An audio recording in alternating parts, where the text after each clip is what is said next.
Hello. ওপাশ থেকে থমকে গেল ব্যক্তিটি। স্পর্শী আবারও হ্যালো বলল। এ পর্যায়ে ঢোক গিলল আরশি। মায়ের ফোন তাহলে আপুর কাছে। যদি রাগ করে কথা বলাটা কি আদেও উচিত হবে? ভেবে পেল না। কিন্তু এতদিন পর আপুর সাথে কথা বলার লোভটাও সামলাতে পারল না। অস্ফুট স্বরে বলল। আপু। স্তব্ধ হয়ে গেল স্পর্শী। স্পষ্ট আরশির গলার আওয়াজ এটা। সে চিনতে মোটেও ভুল করেনি। আলগোছে কোনরূপ উত্তর না দিয়ে কেটে দিল ফোন। গঙিয়ে কেঁদে দিল আরশি। নাম্বারটার দিকে নিষ্পলক তাকিয়ে রইল। আচ্ছা, সবাই কি তাকে ভুলে গেছে? আজ এতগুলো দিন পর ফোন দিল অথচ কেটে দিল। তাদের রাগ কি এতটাই প্রবল? এই ছোট্ট ভুলটাকে কি ক্ষমা করা যায় না? ঠোঁট ভেঙে নিঃশব্দে করে কেঁদে দিল। বড্ড ইচ্ছে করছে মাকে দেখতে, আব্বুর বুকে মাথা রাখতে, আপুকে জ্বালাতে। কিন্তু তা কি আর কোনোদিনও সম্ভব? কেউ কি মেনে নেবে তাকে? তার যে কিছুই করার ছিল না। থম মেরে বসে রইল স্পর্শী। না, তার ফোন ভেঙে পড়ে আছে ওপাশে। টাচ স্ক্রিন ডিসপ্লে কিচ্ছু বেঁচে নেই, সব শেষ। এটা মায়ের ফোন? কই, তার ফোনে তো আরশি কল দেয়নি কখনো। মার ফোনে দিয়েছে। তাহলে কি এর আগেও ও মার সাথে কথা বলেছে? ভেবে পেল না। দ্রুত হাতে কন্ট্যাক্ট লিস্ট বের করে হিস্ট্রি চেক করলো। না, এই নম্বর থেকে আর কখনো ফোন আসেনি, আজকেই নতুন। তার মানে গত দিনগুলোতে কোনো রকম যোগাযোগ করেনি আরশি, না মায়ের সাথে আর না তো তার সাথে। তাহলে আজ কি এমন হলো যে হঠাৎ ফোন দিল? আচ্ছা, ও ঠিক আছে তো? কোনো বিপদে পড়েছে কি? নাকি ওই পাভেল শিকদার ওকে ফেলে চলে গেছে? যেতেই পারে, এটা অসম্ভবের কিছু না।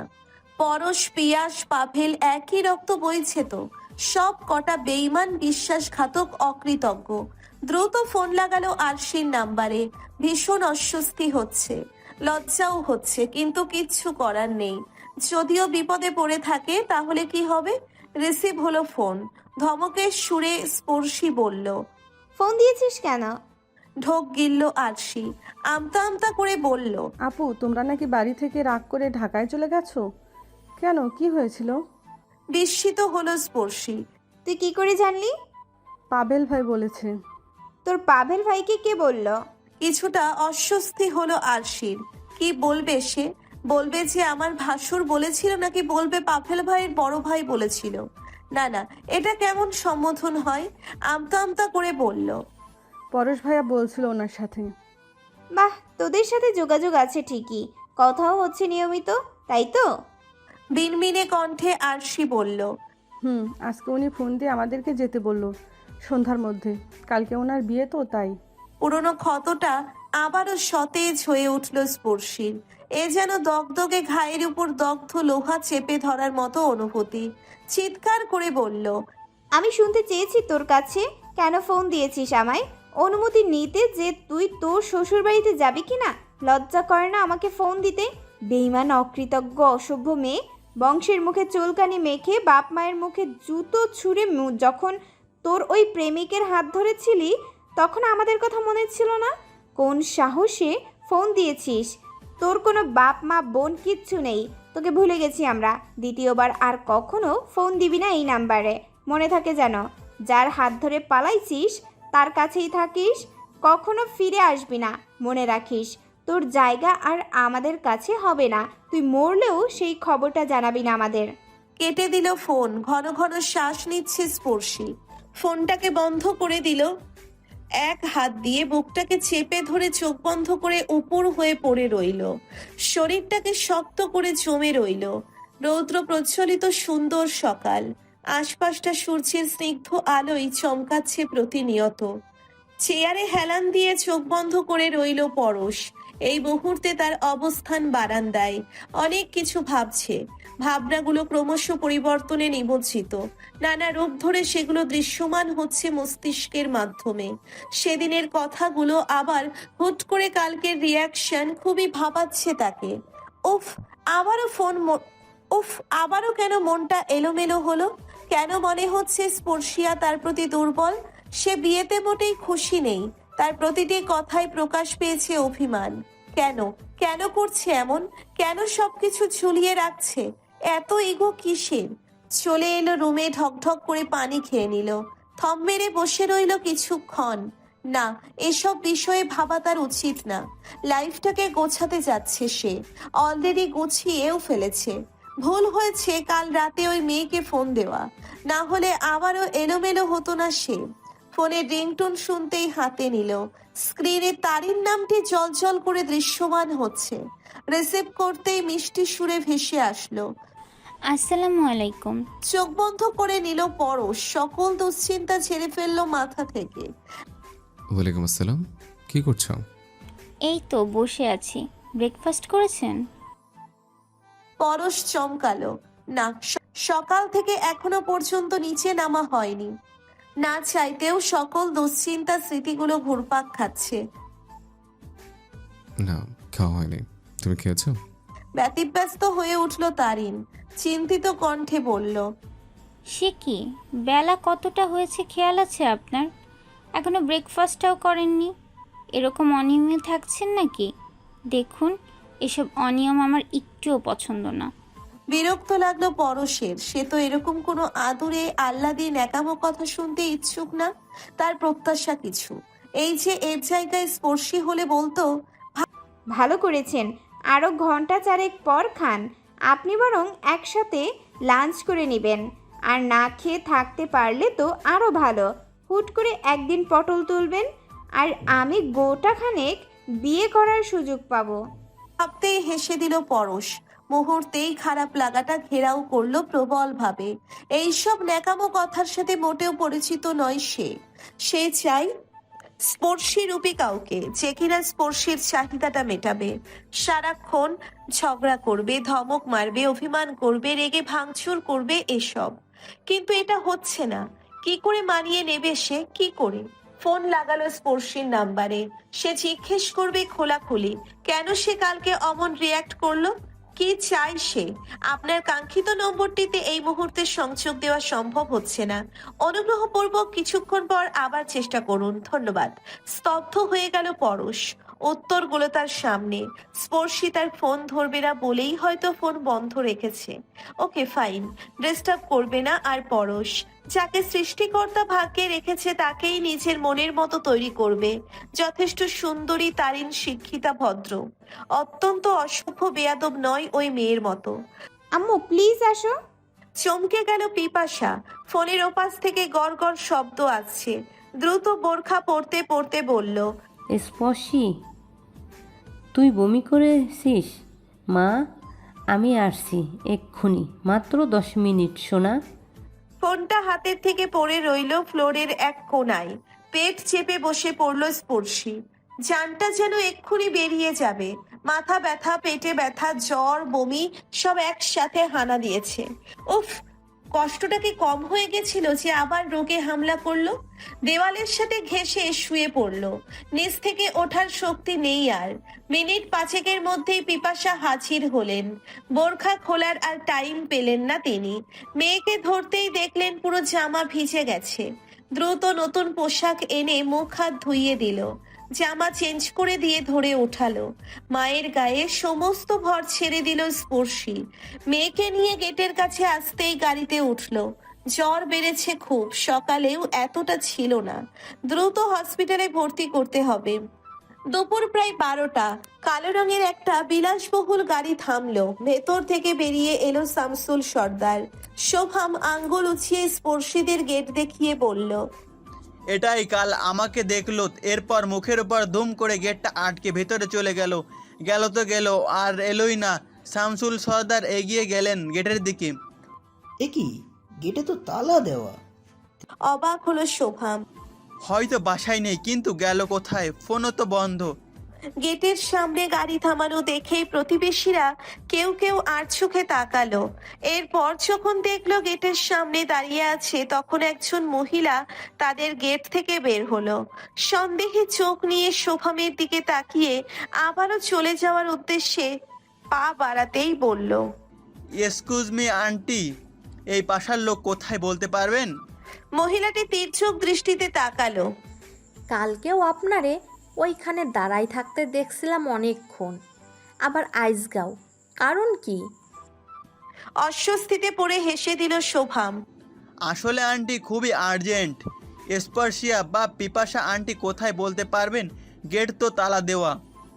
যখন নাম বলল তখন সন্দেহ ঘুচল তার, নিশ্চয়ই পরিচিত হবে। আরে পড়শি তো অসুস্থ, এই কিছুক্ষণ আগেই তো আপারে দেখলাম, ওরে হসপিটালে নিয়ে গেছে। চমকে গেলেন শামসুল সর্দার, বললেন, কেন, কি হয়েছে ওর? আর কোন হসপিটালে গেছে? তা তো জানি না, দেখলাম মেয়েরে গাড়ি ভইরা রেডিও কলোনির দিকে নিয়ে গেল। অনেক অসুস্থ তো পড়শি, হাঁটতেও পারছিল না। শোভাম চিন্তিত হয়ে পড়ল, দ্রুত কণ্ঠে বলল, আচ্ছা, এদিকে একদম কাছের হসপিটাল কোন জায়গায় বলতে পারবেন? উত্তর দিল মহিলা। এক মুহূর্ত দেরি না করে দ্রুত হাতে গাড়ি স্টার্ট দিল শোভাম। এক্সকিউজ মি, ঘন্টাখানেকের মধ্যে কি স্পর্শিয়া সর্দার নামে কোনো পেশেন্ট অ্যাডমিট হয়েছে এখানে? রিসেপশনের মেয়েটি সুচালো দৃষ্টিতে তাকালো, যেন এই মুহূর্তে বিরক্ত সে।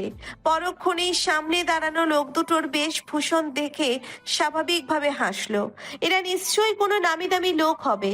বিনয়ী স্বভাব নিয়ে বলল, একটু অপেক্ষা করুন স্যার। এরপর পেশেন্টদের এন্ট্রি লিস্টটা মনোযোগ সহকারে দেখে বলল, দুঃখিত, এই নামের কোনো পেশেন্ট সকাল থেকে ভর্তি হয়নি। চিন্তিত দৃষ্টিতে বাবার দিকে তাকালো শোভাম। মেয়েটির উদ্দেশ্য পুনরায় বলল, আশেপাশে ভালো কোনো হসপিটাল আছে যেখানে যেতে পারে? আসলে আমরা তাকে হারিয়ে ফেলেছি। মেয়েটি কিছুক্ষণ ভাবলো। আশেপাশে বলতে এখানে একটা ভালো হসপিটাল আছে, এনাম মেডিকেল হল, তবে এটা এখান থেকে সোজা ব্যাংক কলোনি পেরিয়ে থানা স্ট্যান্ডের ওদিকে যেতে হবে। ওখানকার ওভারব্রিজটা পেরিয়ে হাতের ডান দিকে রোডটায় যেতে হবে। মিনিট দুয়েকের মধ্যে পেয়ে যাবেন, কাউকে জিজ্ঞেস করলে দেখিয়ে দিবে। Thank you. কৃষ্ণা, চমকে পেছনে তাকালো পিপাসা। সেকেন্ড খানেক বিস্ময় নিয়ে তাকিয়ে রইল, পরক্ষণেই প্রেসক্রিপশন হাতে ছুটলো নিচের দিকে। শামসুল সর্দার আশাহত হলেন, এগিয়ে এলেন স্পর্শীর কেবিনের দিকে। দরজা ঠেলে ভেতরে ঢুকতেই আর্তনাদ করে উঠলেন। স্পর্শী জ্ঞানহীন শুয়ে আছে বেডে, হাতে স্যালাইন লাগানো, শুকিয়ে আগের মতো কি হয়ে গেছে। চেহারার সেই আগের উজ্জ্বলতা নেই, মলিনতায় ছেয়ে গেছে মুখশ্রী। চোখের নিস্তিতে পানির শুষ্ক আস্তরণ লক্ষ্য করা যাচ্ছে। মেয়েটা যে তার কেঁদেছে সেটা বোঝাই যাচ্ছে। শক্তপোক্ত মেয়েটার এমন করুণ অবস্থা দেখে ভেতরটা হু হু করে উঠল। আদরে হাত মেয়ের মাথায় বুলিয়ে দিয়ে চুমু খেলেন কপালে। কি ভাগ্য তার, আজ এতগুলো বছর পর মেয়েদেরকে কাছে পেয়েও আগলে রাখতে পারলো না, সেই চলেই গেল। হয়তো দোষটা তারই ছিল। আন্টি, আপনি স্পর্শিয়ার কাছে যান, আমি ওষুধ নিয়ে আসছি। ব্রু কুচকে তাকালো পিপাসা, শান্ত স্বরে বলল। কোনো প্রয়োজন নেই। বলেই ফার্মেসিতে ঢুকলেন। শোভাম পাশে গিয়ে দাঁড়ালো। টাকা দেওয়ার সময় আসতেই ওয়ালেট বের করলো। লোকটির হাতে টাকা দিতেই সেটা নিয়ে নিল পিপাসা। দোকানদারকে টাকা বুঝিয়ে দিয়ে শোভামের হাতে দিয়ে দিল। বিরক্তিকর কণ্ঠে বলল, বললাম না প্রয়োজন নেই। আমার মেয়ের চিকিৎসা করার জন্য যথেষ্ট সামর্থ্য আছে আমার। মেডিকেলের পাশেই ফার্মেসি। দ্রুত পায়ে পুনরায় হসপিটালের দিকে ছুটলো পিপাসা। দায়িত্বরত নার্সের হাতে ওষুধটা দিয়ে কেবিনে ঢুকলো। তৃষ্ণাকে দেখতেই দাঁড়িয়ে পড়লেন শামসুল সর্দার। প্রশ্ন করলেন, কি হয়েছিল ওর? উত্তর দিল না পিপাসা। মেয়ের মাথাটা টাকে আরেকটু উঁচু করে দিয়ে চুলগুলো খোপা বাঁধলেন। শোভাম আবারও পিছু পিছু এলো। কেবিনের এক কোনায় দাঁড়িয়ে বাবার দিকে চাইলো। শামসুল উত্তর না পেয়ে পুনরায় বলল, বললে না যে ওর কি হয়েছিল? জ্বর ছিল 2 দিন ধরে, বারবার বমি করছিল, অজ্ঞান হয়ে যাচ্ছিল বলে অ্যাডমিট করেছি। হ্যাঁ। হতবাক হয়ে গেলেন শামসুল। খানিকটা রাগত স্বরে বলল, 2 দিন ধরে জ্বর, আর তুমি আজ ভর্তি করেছো হসপিটালে? ফুঁসে উঠল পিপাসা, ঝাড়ি মেরে বলল, হ্যাঁ করেছি তো। আমার কাজ নেই, পার্লার যেতে হয় না, নাকি বসে বসে টাকা দিয়ে যাবে আমাকে? যখন সময় পেয়েছি তখন ভর্তি করেছি। আপনার কোনো সমস্যা? বিস্ময়ে হতবাক হয়ে গেল শামসুল, লজ্জাও পেল। শোভামের দিকে তাকাতেই সে মাথা নিচু করে ফেলল। এরপর না শোনার ভান করে ধরে চলে গেল রুম থেকে। অন্তত আমাকে জানাতে পারতে। মেয়েটাকে 2 দিন ধরে জেদ করে কষ্ট দিয়েছো, আমাকে ফোন করলে কি এমন হতো? পিপাসা সুচালো দৃষ্টিতে তাকালো, কণ্ঠে ক্ষোভ নিয়ে বলল, আপনার ফোন নাম্বার আমার কাছে থাকার কথা না, আর বাদবাকি রইল জানানোর। আপনার স্পর্শী ওটাও আপন মেয়ে হয়নি, আমার হলে নিশ্চয়ই জানাতাম। অপমানে থমথমে হয়ে গেল শামসুল। ক্রোধ নিঃসরণ করে চেঁচিয়ে বলল, স্পর্শী আমার মেয়ে। সেটা আমিও জানি, স্পর্শী আপনার মেয়ে। শুধু স্পর্শী কেন, আশিও আপনারই মেয়ে। এই বিষয়গুলো আপনার বা আপনার বোনের কোনো রকম সন্দেহ থাকলে আমার নেই। একটু থেমে, একদম চেঁচাবেন না, এটা হসপিটাল, আর মেয়ে অসুস্থ। ডাক্তার এখানে বেশি মানুষ অ্যালাউ করতে বারণ করেছে। মেয়েকে দেখেছেন, এবার আসুন। মাথা নিচু করে ফেলল শামসুল। বেশ কিছুক্ষণ ওভাবেই চুপ করে রইলেন। এরপর গমগমে কণ্ঠে বলল, আমার মেয়েকে আমি এক্ষুনি নিয়ে যাব, ওখানে নিয়ে ভালো হসপিটালে চিকিৎসা করাবো। ভ্রু কুঁচকে তাকালো পিপাসা। মিনিট খানেক নিশ্চুপ থাকার পর বলল, আপনি আপনার মেয়েকে নিতেই পারেন, এ বিষয়ে আমি কোনো বাধা না আগে দিয়েছি আর না তো এখন দিব। তবে কথাটা হচ্ছে, স্পর্শী যাবে তো? নিশ্চুপ রইল শামসুল। পিপাসাও বসে রইল মেয়ের পাশে, এক হাত দিয়ে চুলে বিলি কাটতে লাগলো। কিছুক্ষণ পর পর আর চোখে তাকিয়ে দেখে নিচ্ছে নিজস্ব লোকটাকে। ও উঠবে কখন? এখনো কি জ্ঞান ফেরেনি? স্বামীর কথায় চমকে উঠলেন পিপাসা। স্যালাইন প্রায় শেষ, এক্ষুনি নার্সকে ডাকতে যেতে হবে। অজ্ঞান হয়নি, বমি করছিল বারবার, তাই ডাক্তারের সেলাইনের সাথে ঘুমের ইঞ্জেকশন দিয়েছে। একটু পরেই ওষুধ খেতে উঠব। বলেই হনহন করে এগিয়ে গেল কেবিনের বাইরে। পিপাসাকে বাইরে বের হতে দেখে এগিয়ে এলো শোভাম। বাবার কাছে এসে বলল, রাজি হয়েছে। মাথা নাড়িয়ে না স্বরূপ উত্তর দিল শামসুল সর্দার। আশাহত হলো শোভাম, বলল, আমিও ওষুধের টাকা দিতে চেয়েছিলাম, আন্টি নেয়নি। কি করবে এবার? ওদের দেখে মনে হচ্ছে না রাগ ভেঙেছে। আমাদের সাথে যাওয়া তো দূরের কথা। দুপুর হয়ে গেছে, একটু পরেই হয়তো স্পর্শিয়াকে ওষুধ খাওয়ানো হবে। তুই বরং কিছু খাবার নিয়ে আয় সবার জন্য। ঠোঁট কামড়ে নিঃশব্দে হাসলো শোভাম। আশেপাশে তাকিয়ে চাপা স্বরে বলল, তুমি কি খাবার দিয়ে ওদের পটাতে চাচ্ছ? মানতেই হবে, রাজনীতি করতে করতে তোমার ভেতর থেকে রোমান্টিকতার ও হারিয়ে গেছে। চোখ গরম করে তাকালেন শামসুল। পাত্তা দিল না শোভাম, বলল, এজন্যই যেচে আসা, কেন কিছু অবহেলা করতে নেই। আন্টি তো গিয়েছিল ওই বাড়িতে, কি এমন হতো একটু কথা বললে? যদি ও আগে ভাগে সবটা মানিয়ে নিতে, তাহলে আবার এমন পিছু পিছু ঘুরতে হতো না। আর দাঁড়ালো না, হেঁটে গেল বাইরে। নার্স নিয়ে ভেতরে ঢুকলো পিপাসা। স্যালাইন শেষ হয়ে গেছে প্রায়। সুই উঠিয়ে কপালে হাত দিল নার্স। এরপর ওষুধ বের করে বলল, নাও, খাওয়া হয়নি? বিরক্ত হলো নার্স। ওষুধ দেখিয়ে দিয়ে বলল। মাথা নাড়ালো পিপাসা। কি খাবার আনা যায় ভাবতেই দুহাত ভর্তি ব্যাগ নিয়ে ভেতরে ঢুকলো শোভাম। স্পর্শীর বেডের পাশে ফলের ব্যাগগুলো রাখলো। তারপর পিপাসার হাতে বিরিয়ানির প্যাকেটগুলো দিয়ে বলল, আন্টি ওকে খাইয়ে চলুন, আমরাও খেয়ে নেই। অস্বস্তিতে পড়ল পিপাসা। ছেলেটাকে আগেও 2-4 বার ধমক দেওয়া হয়েছে, তারপরেও নির্লজ্জ হয়ে খাবার এনেছে। এবারে যদি আবারও অপমান করি তাহলে সেটা সীমার বাইরে চলে যাবে। কোনো কথা না বলে ব্যাগগুলো সিটের এক কোণায় রাখলো। পাতলা একটা রুমাল ভিজিয়ে স্পর্শীর মুখ গলা মুছিয়ে দিল। জলের তপ্ত দেহে এমন ঠান্ডা স্পর্শ পেতে ভালো লাগলো স্পর্শীর। হাতটা সরাতেই চেপে ধরলো।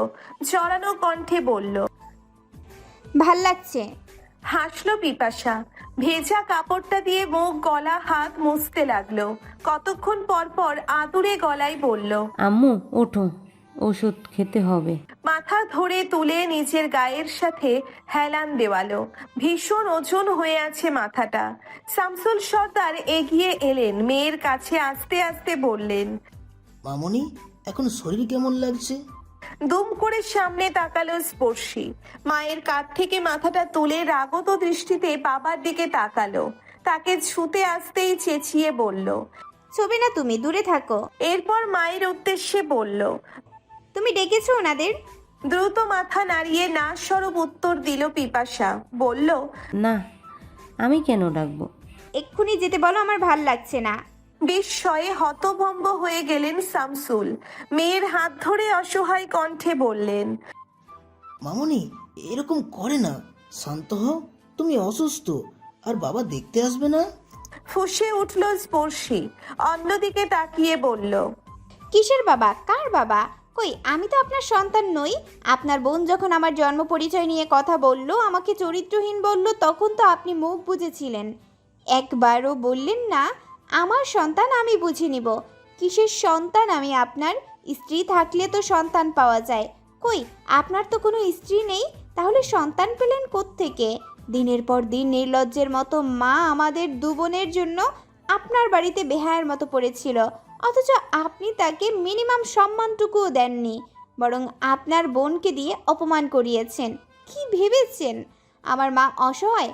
গত 19টা বছর একা কাটিয়েছে সন্তানদের নিয়ে, বাকি জীবনটাও পারবে এবং পারত। শুধুমাত্র আমার বোকামির জন্য এত অপমান সয়ে পিরোজপুর গিয়েছিল। আমার জীবনের শ্রেষ্ঠ ভুল ছিল পিরোজপুরে যাওয়া। ওখানে আপনার খোঁজে না গেলে আমার সাথে এত কিছু কখনোই ঘটতো না। আপনার জন্য আমার লাইফটা শেষ হয়ে যাচ্ছে, শুধুমাত্র আপনার জন্য। এখন এসেছেন, আপনার বোন নেই, যান বোনকে তোষামত করে থাকুন। স্ত্রী সন্তানের কোনো দরকার নেই আপনার। আর সন্তান তো আছেই আপনার। এই যে ছেলে, ছেলে থাকলে কি আর কাউকে লাগে? ছেলেই তো সব। আমাদের বিয়ে দিয়ে কি করবেন? আর আমাদের জন্য নিজের বোনের সাথেও বা সম্পর্ক কেন নষ্ট করবেন? একটু থেমে, আম্মু ওনাদের যেতে বলো, আমার সহ্য হচ্ছে না। যতক্ষণ ওনারা থাকবেন আমি ঔষধ তো দূরের কথা, দানা পানিও মুখে দিব না। চোখ দুটো ভরে এলো শামসুলের। মাথা নিচু করে দ্রুত বের হয়ে গেল কেবিন থেকে। ক্রোধ নিয়ে দাঁড়িয়ে রইল শোভাম। কয়েক পা সামনে গিয়ে দাঁতে দাঁত চেপে বলল, কাজটা তুমি মোটেও ভালো করনি। অসুস্থ বৃদ্ধ মানুষটা সারাটা দিন জার্নি করে শুধুমাত্র তোমাকে দেখার জন্য এসেছিল। আজ এতগুলো দিন ধরে তোমাদের অনুপস্থিতিতে অন্ধকার রুমে বিষণ্ণতায় ভুগেছে, প্রতিনিয়ত ছটফট করেছে, আর তাকে এভাবে অপমান করলে? তোমার লাইফ শেষ করে দিয়েছে আব্বু। কার উপর দেখাচ্ছে তুমি? কার সাথে প্রেম করছো? সে ধুমধাম করে বিয়ে করেছে, আর নিজে হসপিটালে বেডে শুয়ে শুয়ে নিজের বাবার উপর রাগ ঝাড়ছো, তাকে অপমান করছো। লজ্জা হওয়া উচিত তোমার। অপমানে থমথমে হয়ে গেল স্পর্শী। মস্তিষ্কের মধ্যে পুরনো ক্ষতটা আবার সতেজ হয়ে উঠল। যতই ভুলতে চাচ্ছে ততই সবটা মনে করিয়ে দিচ্ছে। উফ, যন্ত্রণার পোকাটা আবারও চিবোচ্ছে মস্তিষ্কেও। চিৎকার করে উঠল, আমি কারোর সাথে প্রেম করিনি, পরশ শিকদারের সাথে কোনো সম্পর্ক নেই আমার। সে বাঁচলো কি মরলো, বিয়ে করলো কি করলো না, এতে আমার কিছু যায় আসে না। তার সাথে আমার কোনো যোগাযোগ নেই, বুঝতে পেরেছেন আপনি? শুনল শোভাম। স্পর্শী ক্রমশই উত্তেজিত হয়ে উঠছে বুঝতে পেরে হনহন করে বেরিয়ে গেল। দুহাত দিয়ে মাথা চেপে ধরে শুয়ে পড়ল। একটু শান্তি নেই, কেউ থাকতে দিচ্ছে না একটু শান্তিতে। পিপাসা মেয়েকে ধরল, বোঝানোর স্বরে বলল, সব কথা এমন চেঁচিয়ে উঠিস কেন? ক্ষতিটা তো সেই তোরই হয়। আম্মু খুব মাথা ব্যথা করছে, একটু ঠান্ডা কাপড়টা ভিজিয়ে কপালে দাও। মেয়ের কথা মতো ভেজা কাপড়টা দিয়ে সারা গা মুছে দিল পিপাসা। ওঠ, ওষুধটা খা, মাথা ব্যথা কমবে। বিরিয়ানি আনলে কখন?